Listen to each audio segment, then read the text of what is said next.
And good evening, ladies and gentlemen. We're back with the fifth edition of the Transfer Blog podcast. We're here with Johnny. Hi there, how you doing? And we're also here with Max. Or are we here with Max? Evening, guys. Alright, we are here with Max. Right, that's all good then. This is the fifth edition of the Transfer Blog podcast, and we're going to start by talking about the important Premier League games that have occurred this week, or this weekend, shall we say. We're recording this on a Wednesday. The first game I want to talk about is QPR, who have won, I repeat, won. They have won a game in the Premier League against Fulham. I think this is the 17th attempt of trying, and they did manage to win in the end. 2-1 was the final score. Max, did you get a chance to watch that game? What did you think of it? Yeah, they did finally win. They broke the record for the most Premier League games without a win, but they finally did it. A double from Tarat. It was about time he scored, and I think they played really well. I think Redknapp's tactical now to sort of get it together a bit, because they always looked a little bit fragile, like Reading, even though they looked potent attacking wise. But they went forward really well. I thought they had enough attacking ambition to win the game. And obviously, Tarat's 2 goals were a moment of class. The deflected goal was a little bit lucky, but I think he did really well there. Yeah, do you think this could be the starting block for something good for QPR? Maybe they could survive relegation this year, or maybe just put a win streak together or something? Yeah, I think it's a very good starting point. I think they needed to get that run out of the way, and they've done that now. But, you know, at the end of the day, it is only 3 points, and they've got a lot more work to do. But I think it's Harry Redknapp. That's all good then. Another game that was interesting was the one played on Monday, Arsenal versus Reading. The last game between those two, it finished 7-5 to the Arsenal, and this time it was no different scoring-wise. There's still quite a lot of goals. It was 5-2 to Arsenal against Reading. Johnny, you had a chance to watch that. What was your impression? Yeah, I suppose you could say it was a relatively boring game compared to the last game they played against each other, but it was still a high-scoring game. I think even though Arsenal scored 5 goals, I think I don't know if it completely glosses over the bad run of form they're in, because their opponents defensively are showing themselves to be very poor. I mean, Reading, they conceded 5 soft goals on Monday against Arsenal. I mean, Cazorla's first goal, Cazorla scored a hat-trick. His first goal was a header. 5'7" in the box, scoring a header. It was a sort of low enough cross anyway, but even still, from a Reading point of view, they really should have avoided that. And although they scored 2 goals, Arsenal were 4-0 up at the time. So both of them really were consolation goals. So it doesn't make very good reading for Reading, but and it gives Arsenal a much needed win. It's 2 league games, 2 league wins in a row now for Arsenal, and they'll hope to turn it around. But I don't think they can read too much into this game, because Reading, perhaps like QPR, look doomed early on in the season. Yeah, 4 of the 5 goals that Arsenal scored were a result of crosses coming into the box, and I think it's something that Reading have a problem with defensively. Is there something they could do in January to maybe fix up the defence and make sure they get out of that relegation battle? That's as you say, like the first and second goals were pretty much mirror images of each other, like in terms of the low cross in from the left hand side, Podolski and Cazorla's goals. In January they really have to bring in players who are used to playing in the Premier League. They are experienced players who are used to playing at a top level. I'm not sure, but they've conceded 36 goals in their opening 17 league games. That's the worst record in the Premier League defensively. So they definitely need to do something about that. But basically, what McDermott, if he is the man in charge next month, if he makes it that far, he really needs to strengthen and bring in players. But it's going to be difficult for them, being in the relegation zone, to bring in players on long-term deals. They're probably going to have to look at initial loan deals, and then if they survive, they'll be able to sign players permanently in the summer. Yeah, of course. And the final game that was a matter of interest was Aston Villa versus Liverpool. Aston Villa won 3-1 that game, and it was rather interesting. Liverpool kind of taking a step backwards there, and if they want to be challenging for the Europa League places where they're realistically at, then they need to win these kind of mid-table games. Max, what did you think of the whole Liverpool-Villa game?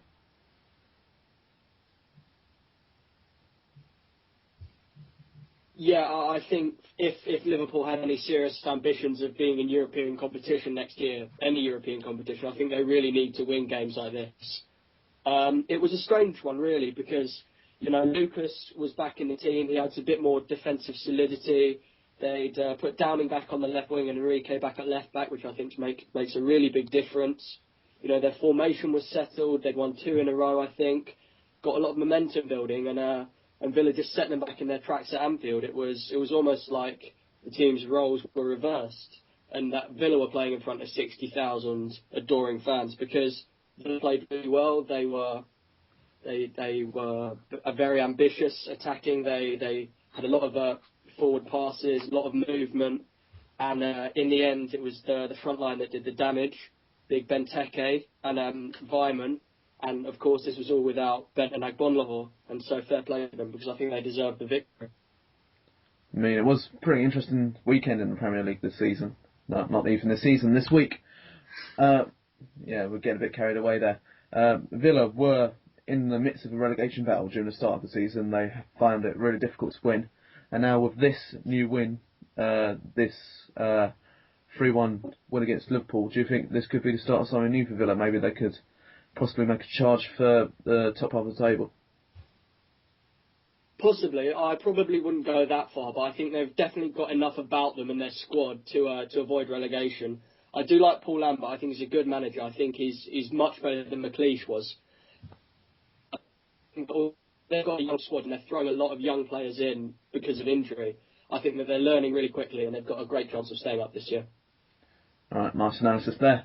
We're going to move on to our second topic of today, which is Football Personality of the Year. Of course, we had the Sports Personality of the Year on the weekend, which Bradley Wiggins won for his part in the Tour de France, but we don't really want to talk about that being on a football podcast. So we're going to discuss Football Personality of the Year.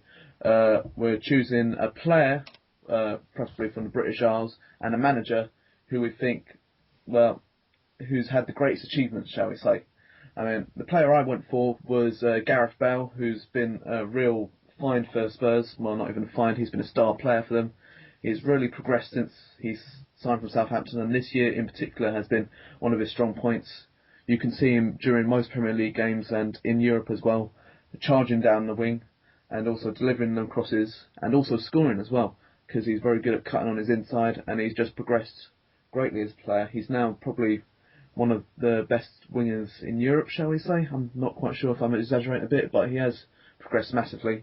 And the manager I went for was Chris Hughton. He had a good first half of the year with Birmingham City, where he got them to the playoff places in the Championship, where they unfortunately didn't win. But he's now taken on a role at Norwich after Paul Lambert departed for Aston Villa, and he's worked wonders there with the squad they have. I mean, they haven't really got the most talented squad in the world, but the team somehow clicked like it did.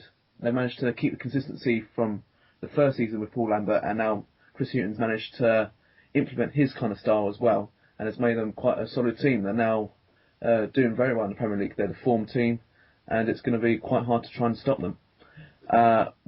What do we think of Football Personality of the Year, guys? We'll start off with Johnny. Who do you reckon should get player and manager?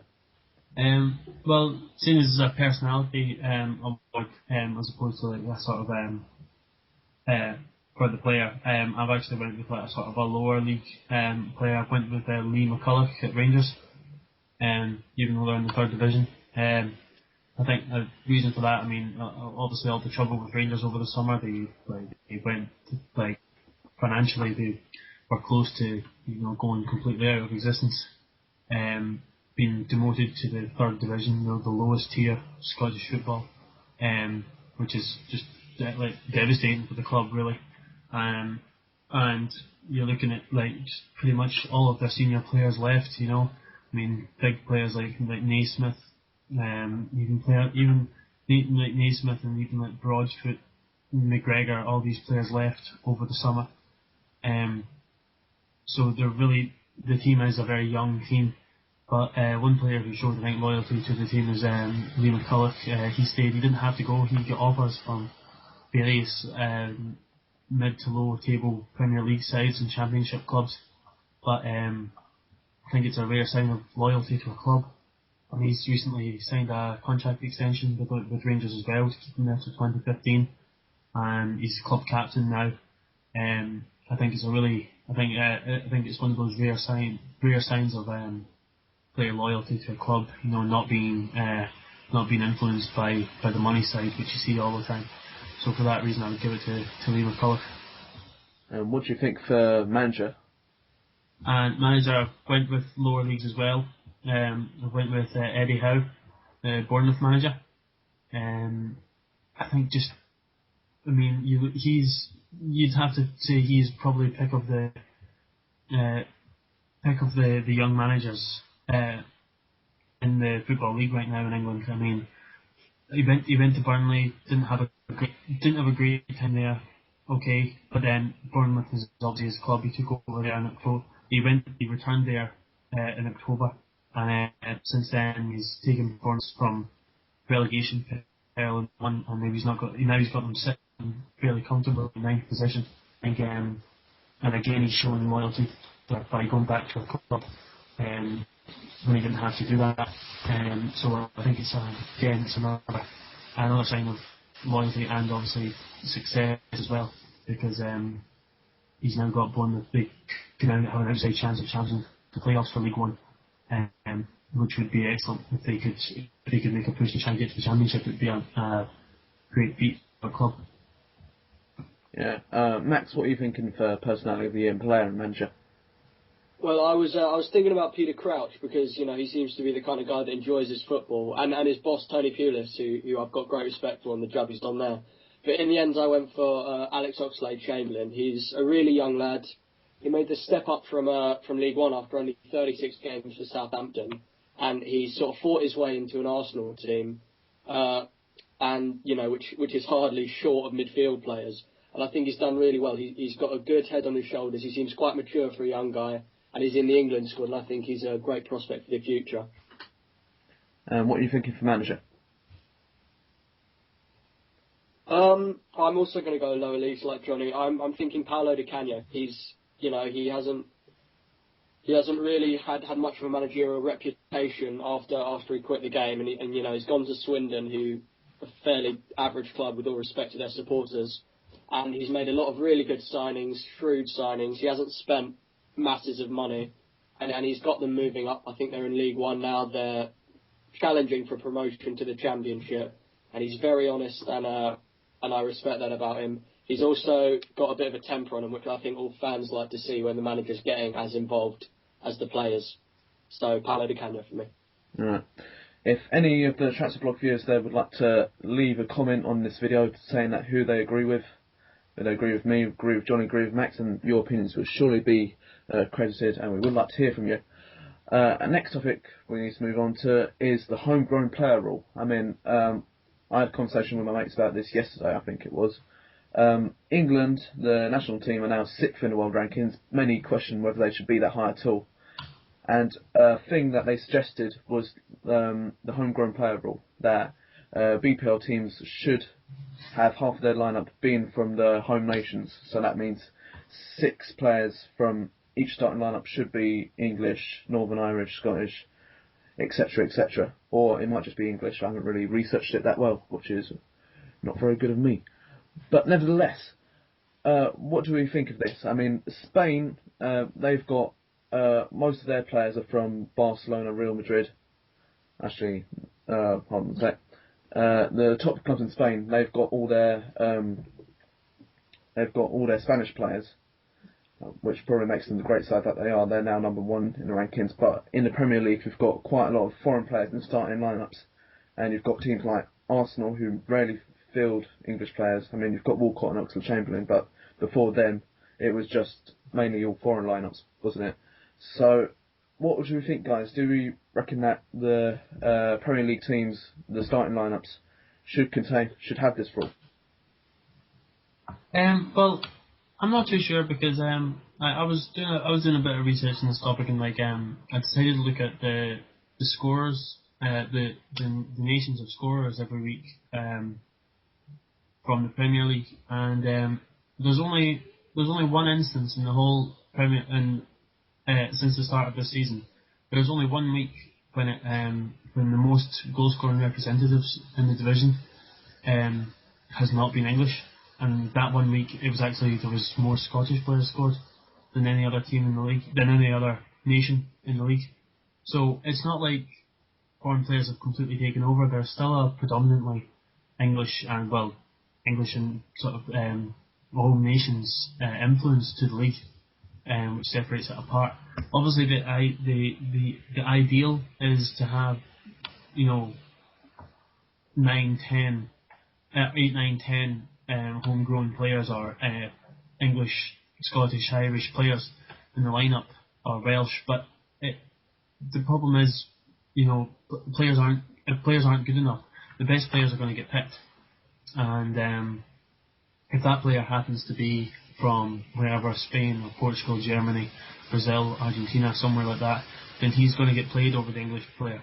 I think the problem isn't. I don't think the homegrown rule will actually do much to help. I think you have to start from the bottom and produce better young players from the home nations in order to challenge foreign imports.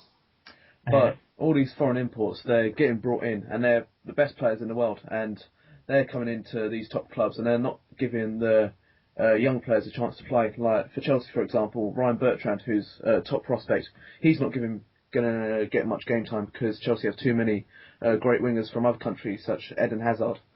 And what really needs to happen is these young players need to be given a chance. I mean, they could go out on loan to lower league clubs, but they need to be having to go at the top level so that England can produce the top quality players that Spain and Germany have. Don't you think? Yeah. Well, I think a problem there is teams don't have patience. Obviously, Chelsea would be a classic example of a team that doesn't really have much patience. We've seen that with our erratic managerial records. But I still don't think it's a problem in as much of a problem in the Premier League as it was even a few years ago. I mean, I remember when Arsenal could easily field a side that was a squad, never mind a starting 11, that didn't have any English or players from the British Isles in the whole squad. So I mean, at least now they have players coming through like Gibbs and Wilshere and Ramsey. They have more young talents coming through.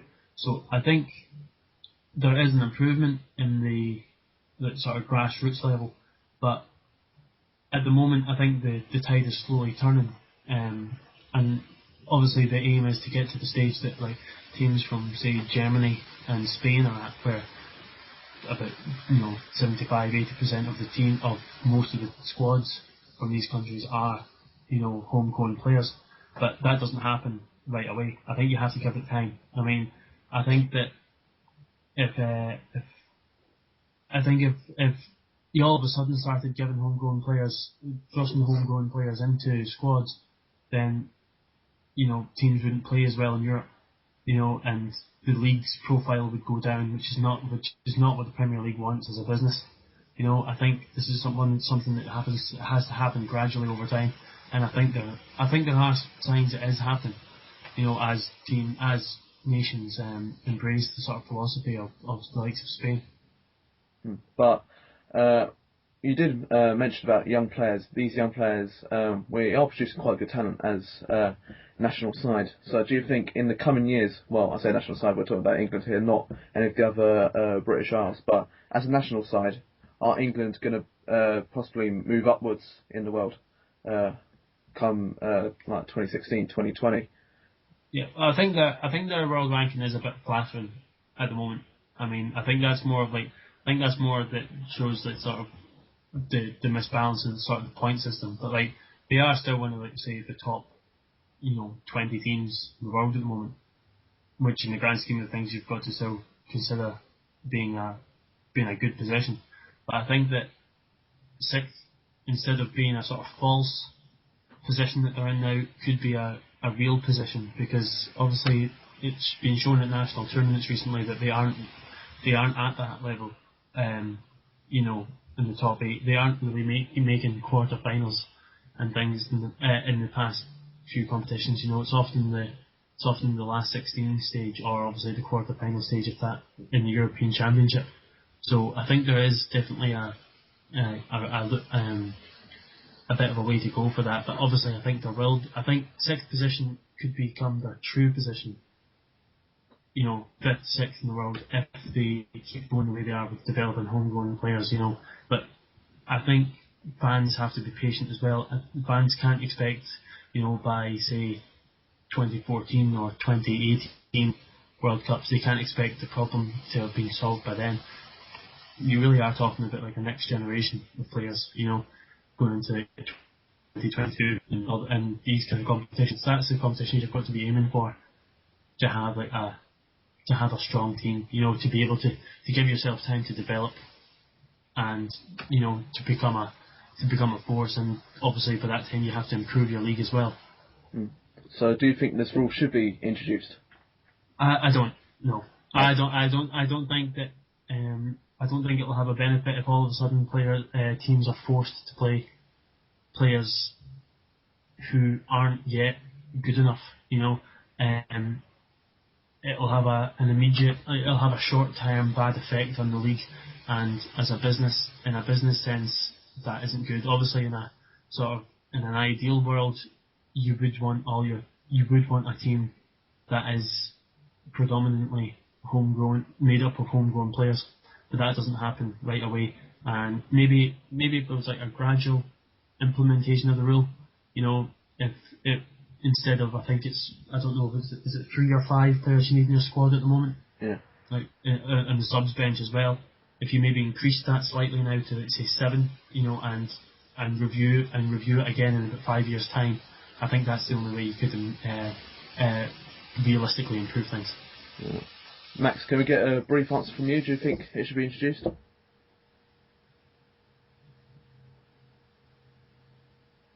Yeah, I'm actually going to disagree with Johnny on this one. I think that the idea about playing players who aren't good enough yet is the only way they're going to get better is to play them, and obviously it'll have a short-term detriment to the league.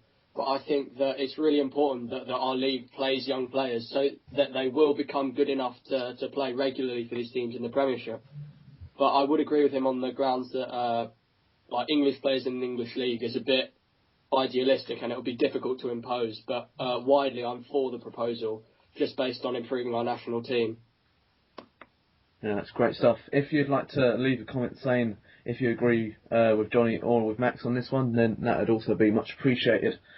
And we arrive at that time of the podcast where we discuss transfers. This being transferblog.com, we need to discuss the latest transfer rumours, and there are some beauties today, if I say so myself. First of all, we've got David Villa. We remember David Villa. He was a great striker. He's been out injured the entire 2011 to 2012 season, but has come back recently. But he's now aged 31, and at a club like Barcelona, they're really looking for young, talented players, so he could be on his way to the Premiership with a move to Liverpool, maybe likely. There's also been mention of Swansea as well, who are apparently odds-on favourites to sign him in January with William Hill. Max, what do you think of David Villa? Should he make the move to the Premier League?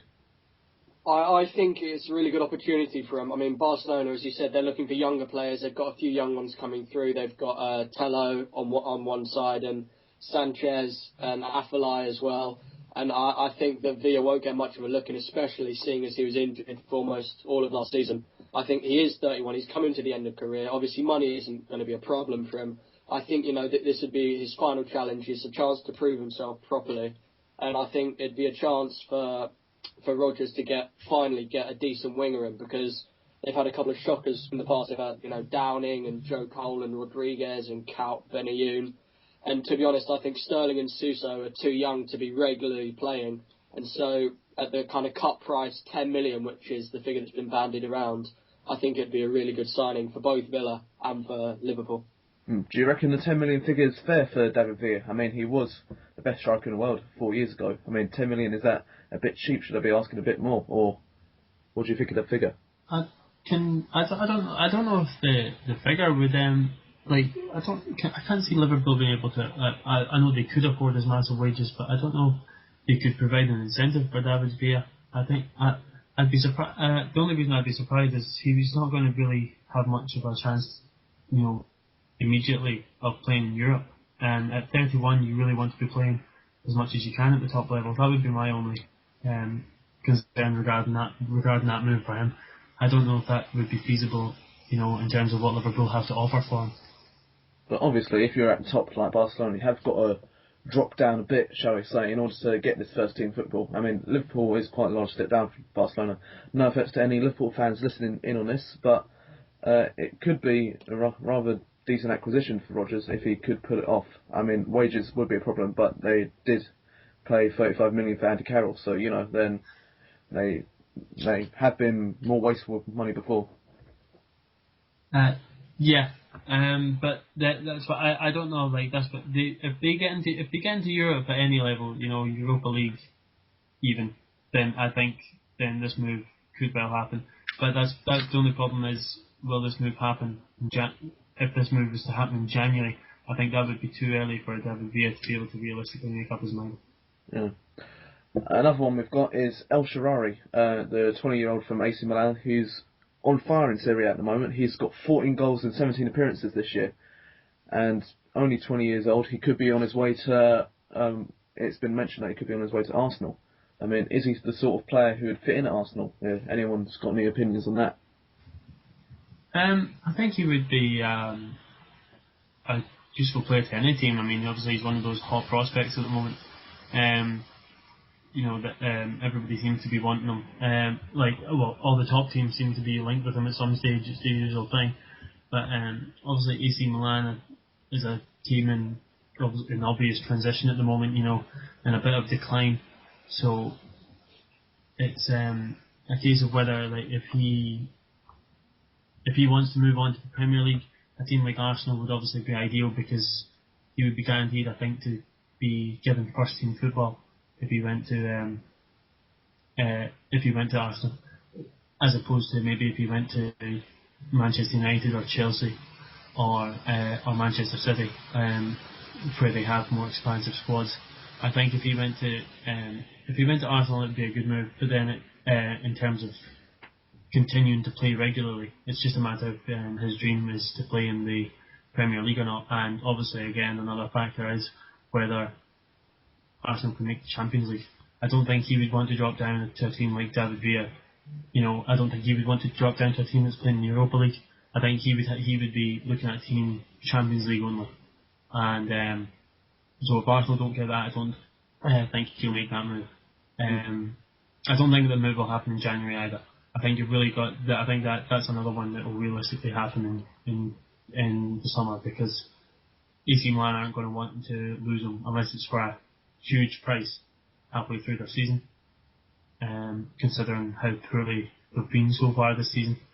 El Shaawary has really led, their resurgence in form.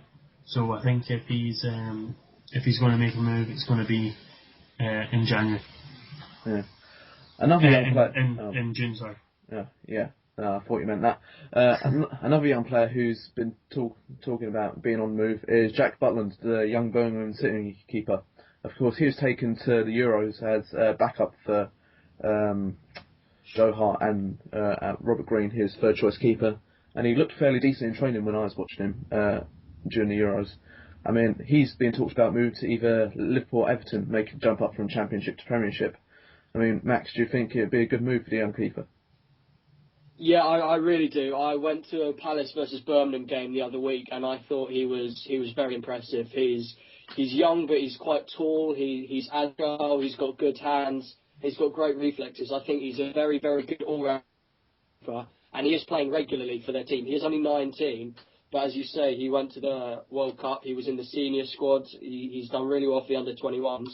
And I think for someone like Everton or Liverpool, both of whom have goalkeepers who are surely coming to the end of their careers, in Tim Howard and Pepe Reina, I think that'd be a good move for either of them, because I think he could become the next Joe Hart. And I think that, shell out maybe 8 or 9 million in January, and you could have a very good keeper for the next 10 years maybe. So I think it could happen, but whether Birmingham will let him go is another matter entirely. Do you think he needs to make the step up from Championship to Premiership in order to get more recognition from England, maybe become their number 2 or something? Yeah, I think it's very difficult for an English player not in the Premier Division or a top division abroad to really get the manager's attention. It's that rare that someone like Zaha or Bothroyd or someone like that will play for England. But I really think he does need to step up. So obviously it would be ideal for Butland if he did manage to make the move. But I'm sure Birmingham would say that they're the club to fulfil his ambitions, and they've got a good chance of getting promoted this year. So you never know. And the final one we've got to talk about, moving slightly away from the younger side of things and onto quite the golden oldie, is Lucio, who's left Juve actually a few days ago it was actually, and has actually joined Sao Paulo. I mean, he made 2 appearances for Juventus since July, since moving there, and he suddenly left and then joined Sao Paulo the day after. I mean, Johnny, what do you think of this bizarre turn of events? Yeah, no, I mean, I really have to hang my head in shame here, because I remember writing an article just as the transfer window ended, at the end of August, and I put Lucio in my top 10 transfer coups of the window, and when Juventus managed to get one a free, so I've thoroughly been proved wrong there. So incidents and conspired against him. Obviously, he was injured, and obviously with the likes of Chiellini and Bonucci, strong defenders in that Juventus team, he hasn't been able to get back into the squad, and probably with the wages he was on, Juventus have probably found it's been cheaper just to let him go. And obviously Lucio will wanted to leave as well in search of first team football. I mean, he had a great career in Europe. I mean, obviously I don't think he'll return now to Europe, but he's returned to Brazil. I mean, he won 15 trophies in 12 years while out while he was in Europe. I mean, that's great going. He's a World Cup winner, two Confederations Cups. He's been there, done it all. Champions League winner with Inter Milan. I mean, he was probably one of their players of that season under Jose Mourinho when they won the Champions League for Inter Milan. And now he's went back to Sao Paulo, who they'll be delighted that they've managed to get a player like that, of that quality, in their ranks, for the next, say, couple of seasons. He signed a 2-year deal with them.